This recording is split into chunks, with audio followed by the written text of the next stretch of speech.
Hi everyone, I'm Jay Fadden. Thank you so much for being with us today on This Is the Day. It's good to be back. I was on vacation last week, but I am back, and I'm glad I am because we have a great program. Father, something near and dear to our heart. We're going to talk about new media. It certainly is near and dear to us here at the Catholic TV network because we're no stranger to new and social media.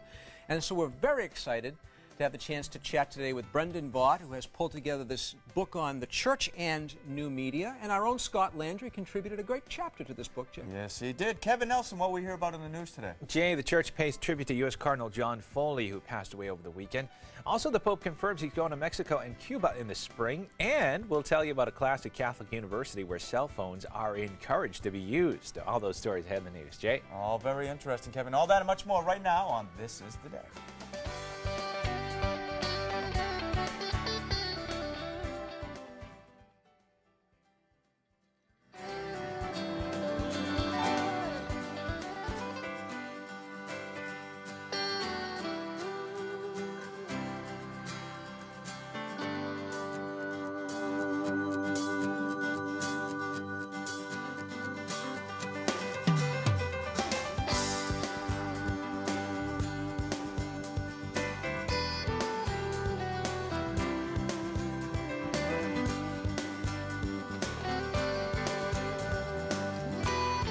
Hello. I'm Jay Fadden. Thank you so much for joining us here today on This Is the Day. Joined by my wonderful friends Kevin Nelson and Father Reed. It's good to have the team back. It is. We were kind of light and thin on This Is the Day last week. Well, special thanks to Bonnie for Bonnie filling did a in. great job. Yeah, we were away, and she stepped right in, and she's just wonderful. Not only is she the producer of the show, but she even is on the show sometimes. Can I tell you, I watched it actually while I was away. Shirley and I had, on your iPad? I watched it on my iPad. And so there we were with the iPad, both of us, watching This Is the Day. The cool thing about that is that you can go to just CatholicTV.com now, and whether you have an iPad or a Droid or you're on your laptop or whatever, you can watch live right there at our splash page, CatholicTV.com. It's as simple as that. I know that Kevin's going to talk about it, but what a great loss to the church, Cardinal Foley passing away. Was a wonderful person, very good to us here too. He really was, and greatly respected by every one of us here at Catholic TV. I know that he was very fond not only of the work here at Catholic TV, but also Father Tom Rosica at Salt and Light in Toronto, and very fond of the relationship that Salt and Light and Catholic TV have across the United States and Canada. And just always remembered, of course, for being the voice of Christmas Eve from the Vatican, but so much more than that in his role in the Congregation for Social Communications, and just the way that he really promoted the use of media and social and new media, which we're going to be talking about today, across the Church Universal. I have to tell you, I'm laughing because we have 3 candles that are lit here. Yeah. And usually they're not that smoky. But for some reason today, it's the 3rd week of Advent, they're very smoky today. It almost looks like we have a fog machine here on the set of This Is the Day today. But it is the 3rd week, and always we have a different colored candle for the 3rd week. The rose-colored candle, because this past Sunday, the 3rd Sunday of Advent, we paused in the midst of our celebration of this season that prepares us for the coming of Christ's birth and his coming in mystery and his coming at the end of time in glory, to rejoice. Gaudete means rejoice. Because the Lord is very near to us. And it's a reminder to us that even as we prepare for Christmas, that every day throughout the year, every day of our lives, the Lord is so very close to us. And it's very difficult for us to imagine that, but it's a reminder that he is close to us. Even when we're alone, no matter where we are, in good times and in bad, in sickness and in health, it's like a great marriage. The Lord is very near. Right, so we have to remember we're never really alone. They have a great tradition in my church where before Mass starts, they light that candle. And it's just Do you go to church? Maybe, yeah, I do. Yeah, every 7:30. Good for you, 7:30 a.m. 7:30 a.m. with the family. We sit in the same place every single time. Love it. It's our seat. You're a great example. You Oh, really? are. I am. No, I'm serious. You are. Hey, Christmas shopping. Have you finished your Christmas shopping? Have No, you started I had your a- Christmas shopping? I Have you had done a- anything? I had a burst at the beginning of December right after Thanksgiving, and I got all the stuff for the kids. You know, the nieces, well, they're grandnieces and nephews now because I'm getting a little older. But here's the problem. I had that initial burst, and then I stopped, and I haven't done anything else for my siblings, from my friends, nothing. For your friends? Nothing for your friends? Nothing yet. Really? It's going to be all online, I think. But here's the thing. Okay. You know who has done their Christmas shopping and come through? Who? So many of our viewers. we have been receiving tons of mail, Christmas cards, gifts to support Catholic TV, and I cannot be more grateful to you personally and in the name of all of us here, Jay, and all of us here at Catholic TV for your generosity thus far. It has been a wonderful preparation for Christmas, and you've shown how much we are family and how good friends you are to the Catholic TV network. So thank you to all of you who have contributed as we prepare to celebrate the birth and given a Christmas gift to the Catholic TV network. Yeah, well, I haven't started at all. I'm in big trouble. But we're only doing stockings for Shirley and myself. Oh, that makes it a little easier. We had a little bit of a Christmas incident last night, though. Really? Yeah, Ethan had not cleaned his room. And so he thought for a moment of it, and he thought, well, uh-oh, I'm not being good. I'm not going to get any Christmas presents from Santa. Yeah, he knows that song. So I had to talk him down a little bit because he was very upset about it. You know what he asked for? A red car. He wants a red car. About that big, or? No, he told Santa he wants one he can drive in. Oh. So yeah, so good luck on that, kid. Yeah, I don't know how he's going to fit in the sleigh. I guess that's going to be the struggle. You know what though? The one thing though is if he was on that sleigh, he could make it all the way over to Italy. To Rome. Speaking of Rome, we have kind of a deadly episode today. Oh, really? Deadly. Well, you're really selling it. Well, good job. In the sense that we're going to be going to a necropolis, basically an underground cemetery, if you will. You know, St. Peter's Basilica is built directly over what is known to be the tomb of St. Peter, the first pope. But he was buried, and then around him, Christians of the first century were buried. And now, of course, you can go down underneath. It's called the scavitur, from like excavation. And we were able to do that when we were in Rome. So let's take a little Viaggio to the necropolis beneath the Basilica of St. Peter's in the Vatican.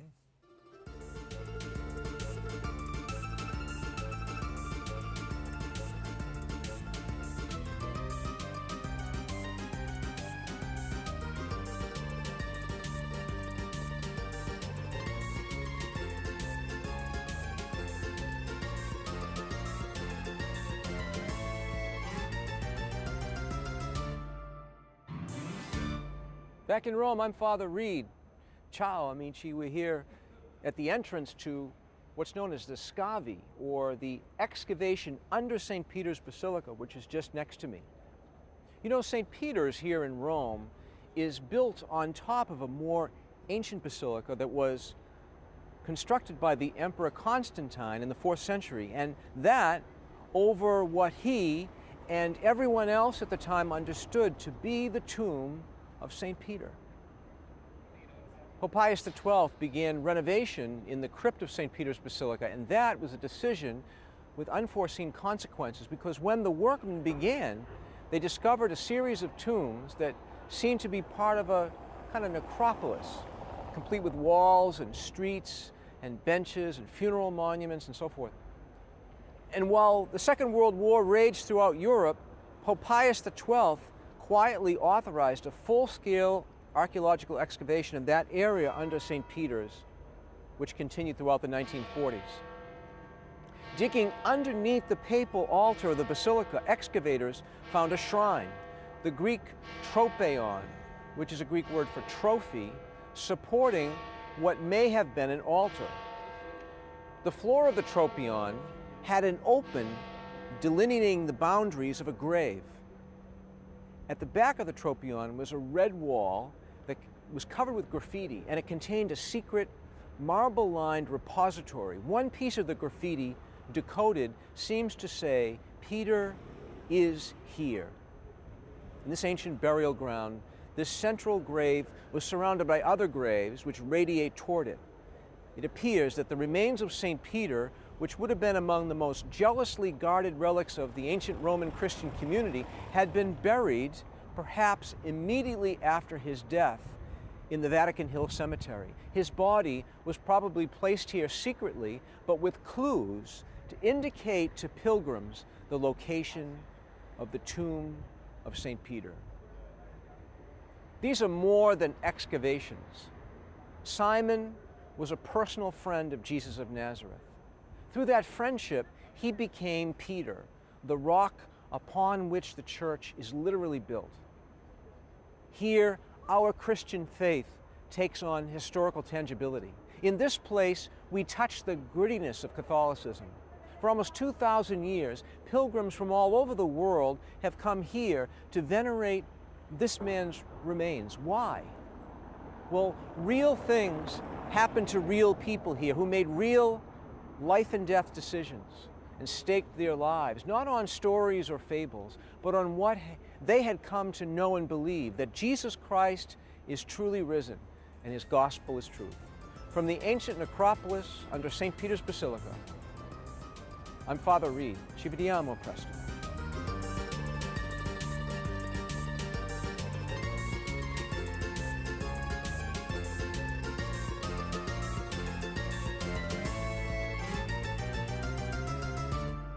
I think I forgot my name at the end there. It seemed There was that this, way. There was this pause, like, what's my name? Well, we all know who you are. Hey, a That's little true. behind the scenes there, though, quickly.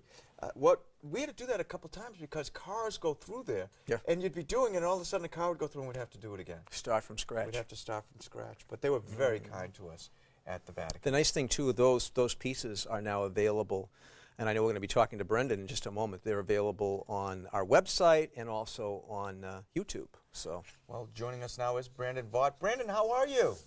I'm great. Good morning. Hey, thanks so much for being with us. We had a chance to speak a little bit before. I know you're down in Florida where it's nice and warm, so we're a little jealous on the north side of the East Coast. If I could send the weather up there, I would. I wish you would. Hey, if I could get down there, I would too. But, well, hey, Brandon, tell us, it's one thing to be involved in new media and another to utilize the best practices for each platform approach. How do you think that the church should best use these media outlets, and are there any that the church really should avoid? Well, I think the constant thing to keep in mind whenever the church is using these new media tools is that they're primarily grounded on dialogue. And so that means that we shouldn't look to tools like blogs and Twitter and Facebook and YouTube and use them the same way that we use more traditional media like print or like newspaper. We shouldn't look at them as mediums to push information out, but as mediums to generate conversation and engagement and meaningful relationships. You know, Brenda, this is Father Reed. I believe there's over 750 million users on Facebook, and 3 billion YouTube videos are watched every day. It's just incredible. But in the church, because I know in your book you have priests and bishops who contribute to the book, are there people that you can share with us, or movements going on within the church where leaders in the Catholic community are using new media very actively? Sure. I'll give 3 short examples. One of them stems all the way from the very top of the church's institution, Pope Benedict XVI. A few months ago, Pope Benedict launched the first ever papal tweet using an iPad. And so a lot of people around the world kind of snickered at that movement, but I thought it was a profound gesture. It was showing that these tools have necessity and value for the church. And so from the very top of the leadership, we have someone showing the power of these tools. Moving down a little bit, we have a number of cardinals and bishops who are using them well. I always point to your own cardinal up there in Boston, and I'm not just saying that because you guys sent a very lucrative check to me to promote the work that Boston is doing. I sincerely mean that you guys are pretty much the cream of the crop, I think, when it comes to the diocesan use of new media. Cardinal Sean has his own Twitter account. He has his own blog. The Boston Diocese and CatholicTV are both very active on Facebook and Twitter and YouTube and et cetera. So you guys are a premier example of using it well. And then one more example is a priest in the Archdiocese of Chicago named Father Robert Barron, who I know you guys are friends with. He's also another great example of using it. He posts these little YouTube vignettes, these little videos that are 7 to 10 minutes long where he commentates on popular culture. So new books and new movies or new events in the news, and he looks at all of them from a Catholic perspective. And these videos have attracted a wide array of responses, not just from the religious, but from atheists and agnostics and non-Catholics alike. And so he's effectively opened up a conversation with the world far beyond the walls of the church simply by uploading a video that he made in a few minutes completely for free and putting it online and starting a conversation with the greater community. Well, actually, I was on your Twitter page today, Brandon, and you have a great Twitter page also. And thank you for following us on Catholic TV. You mentioned 3 great examples. How can we get more people, though, more churches involved and understanding that this is so important for evangelization? I think we have to keep pointing to the messages that our popes have delivered to us. Pope Benedict XVI, kind of following in the footsteps of John Paul II, has profoundly emphasized the need for all of us Catholics to be involved with what he calls the digital continent.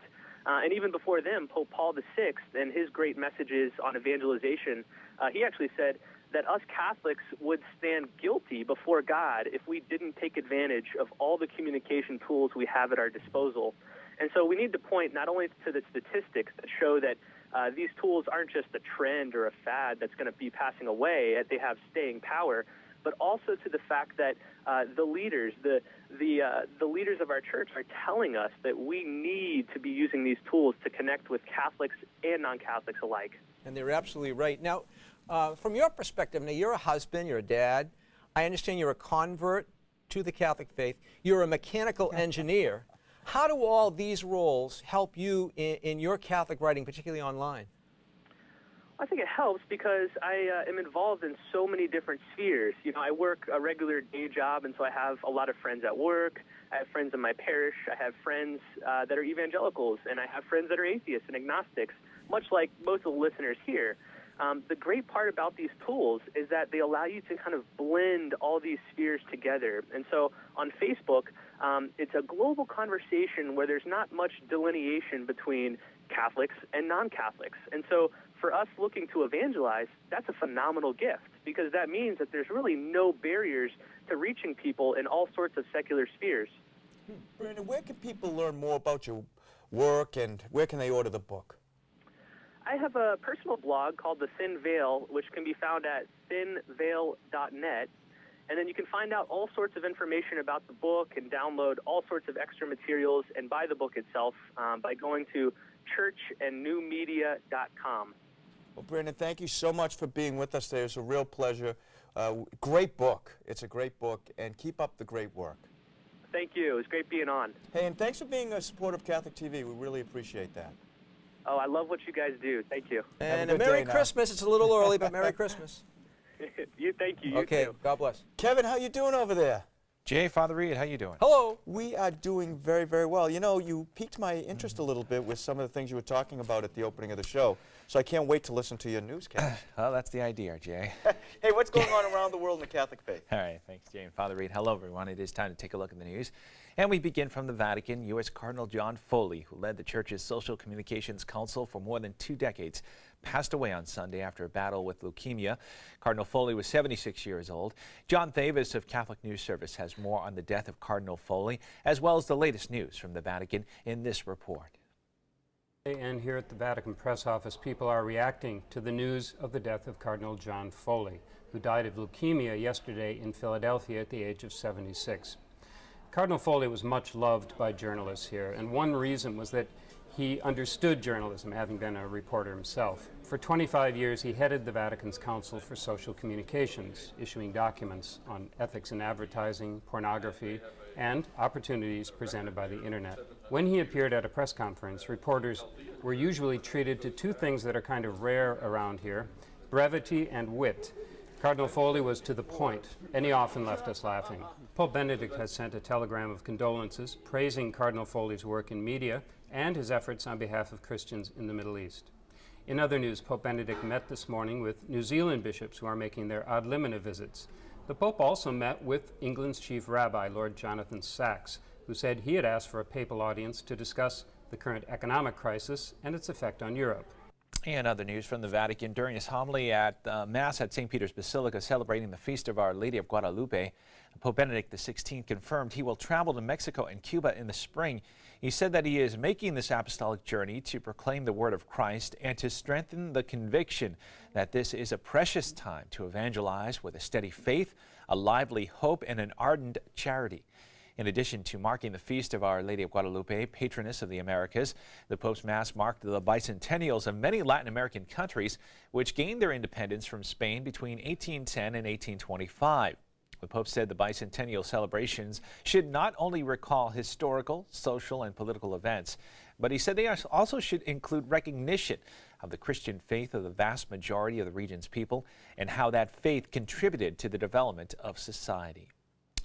One other note from the Vatican, the president of Armenia met with Pope Benedict XVI to discuss the church in the country as well as instilling morals into the new generations.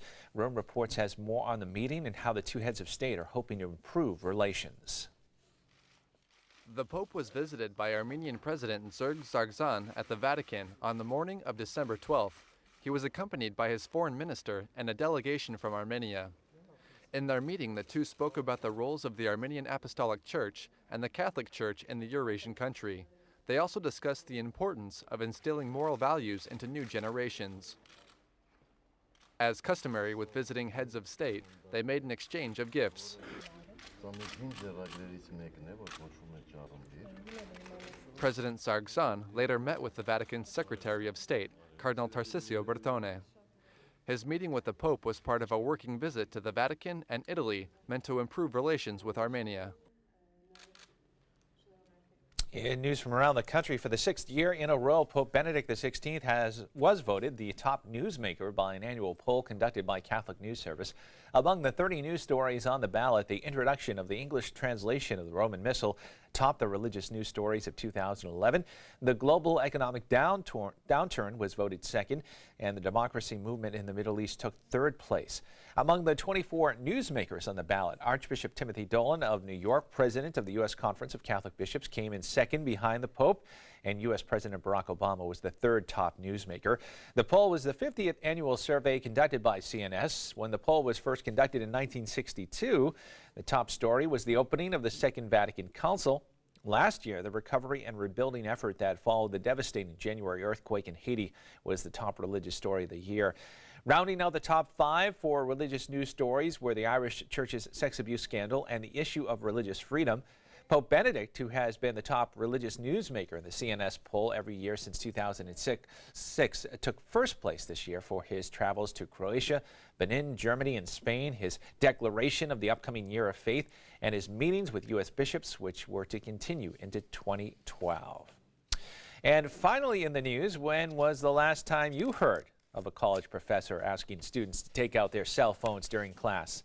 Probably never, but that's exactly what professional photographer Matthew Barrick is telling his students in the new class, Cell Phone Photography, being taught at the Catholic University of American Washington. The class allows students to see photography and their cell phones in a different light. The class assignments consist of weekly blog entries that must include pictures students took that week on their phones. One of their assignments was to take photos on their phone at their Thanksgiving dinner celebration with their families. Barrick says the goal of this class is to show the true creative art of photography using a cell phone. He said the most important part is that students use their eyes and imagination to take the best photos possible. The class's final project is called 100 Photographs in 100 Days, and the students can take pictures of anything they want with their phones over the course of the semester. The students pick the best photos and put them into an online photo book for the professor to review and grade. Where was that class when I was in college? And that is all the news we have for you on this Tuesday, December 13th, 2011. Let's go back over to Father Ian J with more. This is the day. Ooh, like that shot. Thank you very much, Dave. Good shot. You see that? Just zooming on over here. Nice job. Hey, we had a great Mass on yesterday with the Holy Father. Oh, it was great to be able to cover that. The Feast of Our Lady of Guadalupe, and celebrated by His Holiness Pope Benedict XVI at the Vatican. And I got to tell you something.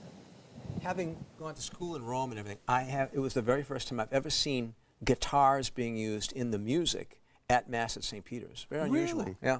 Well, you know what, though, is interesting is that I don't know if, I think Bonnie does this, it could be Helen. They put up a saint, and anytime we put up a saint, we get a lot of likes on it. Yeah, on Facebook. Yeah. I'm sorry. Yeah, on Facebook. And so we had a saint up, as you know. And today's St. Lucy, but yesterday, you know, the Feast of Our Lady of Guadalupe, the patroness of the Americas. Yeah. And that shrine in Guadalupe is now the most visited Catholic shrine site in the world. Is it really? Yeah. Surpasses the Vatican. Really? Yeah. That's how much devotion and love there is for the Blessed Virgin Mary under the title of Our Lady of Guadalupe. Have you ever been there? I haven't. I haven't been there either. Kevin, nice job. Thank you. You were stealth. Where'd you come from? He just snuck right in here. I almost got singed by some of the flames burning in front of me. Have you ever been there before? No, I have not. Yeah. So you were listening actually to what we're saying? Yes, of course I was. Hey, I hear we have to take a break, but afterwards I'm dying to hear if you've thought about what you're going to get me for Christmas. Oh, okay. Yeah, that wouldn't take too long, but we'll still come back. Oh, well. Well, you know what? I'm not even going to. Let's not go to a break. Let's Okay, just keep going. let's talk about this then. What have you thought about it at all, at least? I'm still working on the family. Okay. Actually, Wait, you don't consider us part of your family? You know what? I was out. We are family. I was out shopping yesterday, actually, with my wife.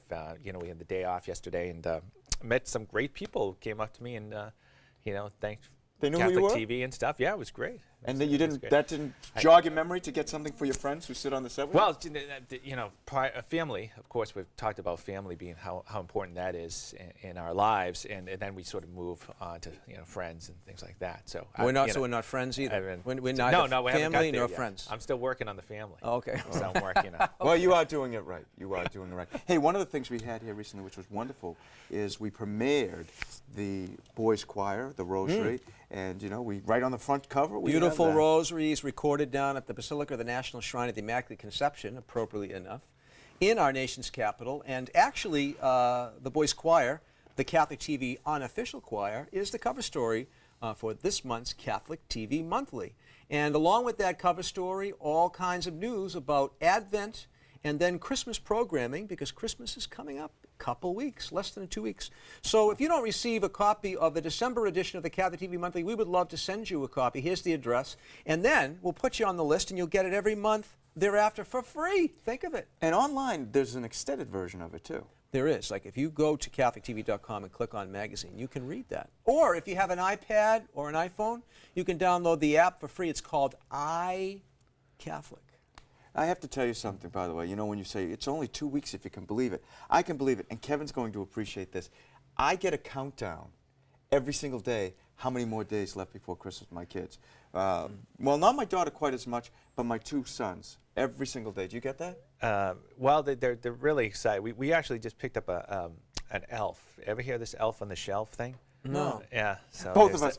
No, look, we're looking at you. So we have an elf now in the house who's sort of reporting back to Santa about things that are going on. So, yeah. So when you say reporting back, is it if people are naughty or nice, or is it? Yeah. So at night he's there during the day. It's like a watchdog. And then and then he reports back at night, and then he'll end up at a different place in the room the next day. Now, is that like social bit. media? Is that connected to the internet? Is that how that works to the North Pole? Yes, exactly. I get you. Well, thank you. We're going to move on, Kevin. I'm glad you have the elf at your house. We're out of time? We're out of time. Thank goodness.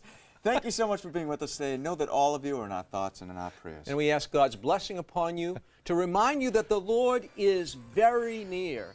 The Father, the Son, and the Holy Spirit. Amen. Thank you so much for joining Brendan and Jay and Kevin and all of us here in the Catholic TV living room. We love coming into yours. Have a great day and a great week. God bless.